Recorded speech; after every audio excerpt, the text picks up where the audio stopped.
Salut à tout le monde, j'espère que vous allez bien. Alors, on va faire la suite du cours des engrenages. On a déjà vu dans la première vidéo les généralités sur les engrenages, les relations de calcul. Et maintenant, on va voir la relation qu'on va utiliser pour calculer le module en fonction de la force et la contrainte exercée sur les dents. Alors, pour comprendre la situation, je vais vous montrer la figure qu'on va utiliser pour le calcul et la modélisation de cette figure. Alors, on va supposer que la dent qu'on va étudier est une dent encastrée, comme ça. Et on a une force qui est appliquée à l'extrémité à cause de l'autre dent qui va entraîner le système. Alors, voici les axes. On a ici X, on a ici l'axe Y, on a ici l'axe Z. Alors, voici les dimensions de cette dent. On a déjà vu que cette distance, c'est H, la hauteur de la dent. Et ici, c'est E, l'épaisseur de la dent. Et on a ici, c'est la largeur de la dent B. Alors, ce système-là, on peut le modéliser comme ça, comme une poutre encastrée, comme ça.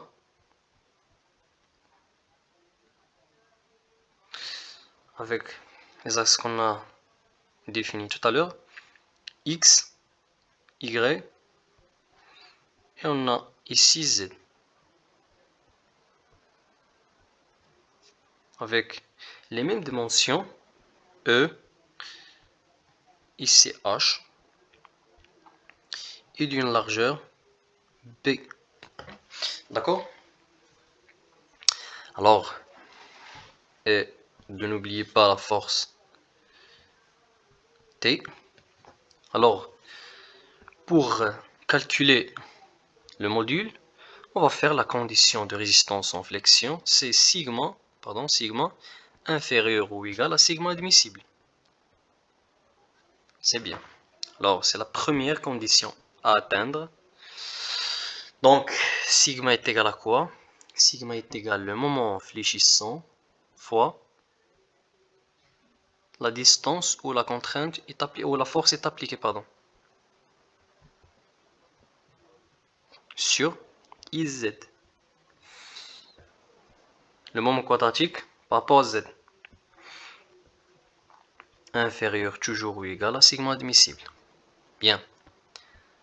Alors, or, le moment fléchissant égale à quoi?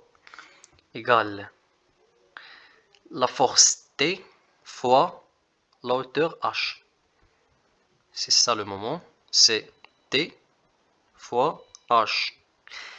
Aussi, on a vu déjà que la hauteur de la dent est égale à 2,25 fois le module. Alors, T fois 2,25 fois le module.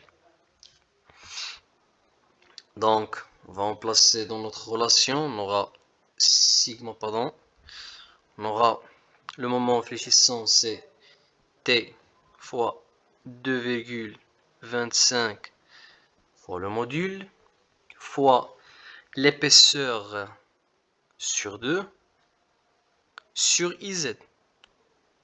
Je vais vous montrer pourquoi on a fait ici E sur 2. Inférieur toujours ou égal à sigma admissible. On a ici cette force, elle est appliquée ici. Donc, si on veut calculer cette distance-là, c'est E sur 2 et ici moins E sur 2. D'accord? C'est bien. À la suite, on aura quoi?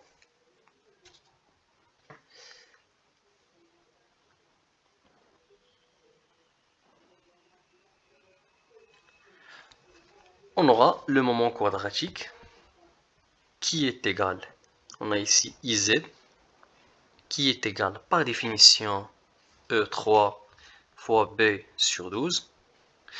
Pourquoi? Alors on va schématiser là T. On a ici l'axe Z. Et on a ici l'axe Y. Et on a, avec les dimensions qu'on a, c'est ici c'est E. Et on a ici c'est B. Alors, notre moment quadratique par rapport à Z va être comme ça. C'est E à la puissance 3 fois B. Alors, on remplace. On trouve. Pardon. On trouve que T fois 2,25 fois le module fois E sur 2. Sur quoi? Sur E à la puissance 3 fois B sur 12. Inférieur toujours ou égal, sigma admissible. Bien. Alors on va simplifier les choses. E avec E3 et 2 avec 12. On aura quoi? On aura T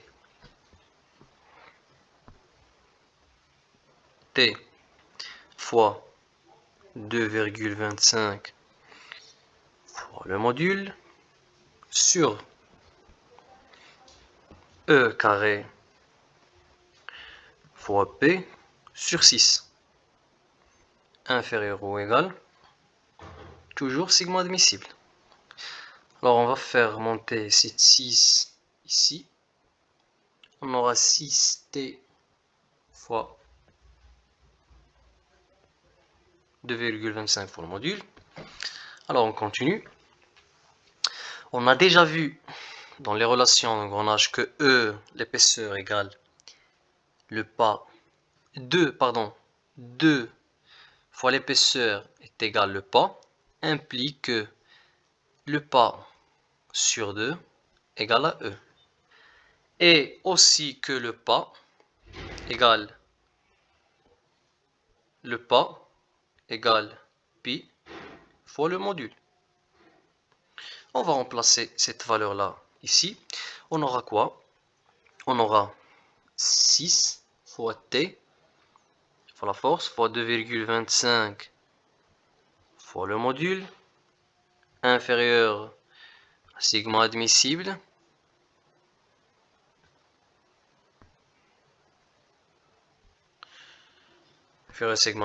sur quoi? Sur cette valeur au carré. Mais ne n'oubliez pas 2 sur 2. Alors, on va faire comme ça. Le pas égale à pi fois le module ici au carré sur 2 fois b. Et b est égal à quoi? On a déjà vu que b est égal à un coefficient k fois le module. Donc si vous ne rappelez pas des relations, revenez à la vidéo précédente. Alors on a b égale k fois le module. Bien. Alors, à la suite, on va simplifier les choses. On va simplifier m avec m. Alors, on aura par la suite 6 fois t fois 2,25 sur pi au carré fois le module au carré fois k. Et on va faire monter cette 2 carré est égal à 4 ici. Donc c'est bien. Alors, on aura par la suite 4 fois 6 fois 2,25, ça fait 54 fois t. Alors sur pi au carré fois le module carré fois coefficient k. Inférieur toujours ou égal à sigma admissible. Alors, on continue. On a 54 sur pi carré, fois t sur m module carré fois coefficient k inférieur à sigma admissible.